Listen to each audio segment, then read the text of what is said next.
Being a bridesmaid is fun, but it's so expensive. And when you're not close with the person, it's just awkward.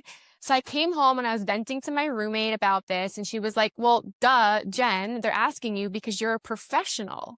And this light bulb went off in my head. And I thought, okay, if I could do this job as a bridesmaid for friends or distant friends, why not do it for strangers? So I went on Craigslist, which back then was popular. Now it's not so much. And I posted an ad and I said, hey, I'll be your hired bridesmaid. I closed my computer. Days later, I opened it up. I got hundreds of emails from people who wanted to hire me. I was overwhelmed because there was nobody else in the world offering this service. Okay, so they wanted you to hire you to be a bridesmaid. Why? Because you think, I would say for two reasons. Number one is that they have close friends, but their friends are a bit of a mess, or they're busy, or they can't support them in the way they need.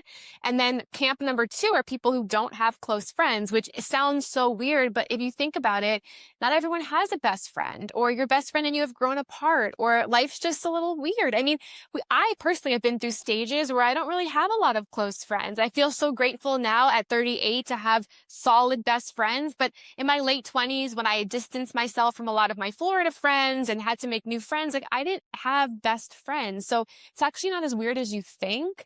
And a lot of people just don't have friends. So you become the support system? Yeah, I am the best friend. Like I am your hired best friend. I do everything a best friend would. I'll plan your bachelorette party. I'll go on the bachelorette party. I'll sit on the phone with you for hours so you can vent about everyone in your life. I'll be the peacekeeper between the mother of the bride and the mother of the groom. Like I'll do all of the stuff a best friend should do. And the catch is that usually it's a secret. So the people hiring me don't tell anybody else. I have a fake name, a fake backstory, and I blend into their life and pretend that I've known them for years. You sound like a therapist too when you're Yeah. with everybody, right? Oh my God. Yes. I mean, people, strangers tell you things they wouldn't tell anybody else. Like we've gone nuts, and I'm anti-wedding in the sense of like, I don't want people to do what everyone else is doing just because. If that's what you want, fine. But I try to preach to people that in order to get married, you literally need absolutely nothing except a legal document. That's what marriage is. So if you want to have a wedding, you don't need any of the hoopla unless you want it. Build from the ground up and just do things that you want to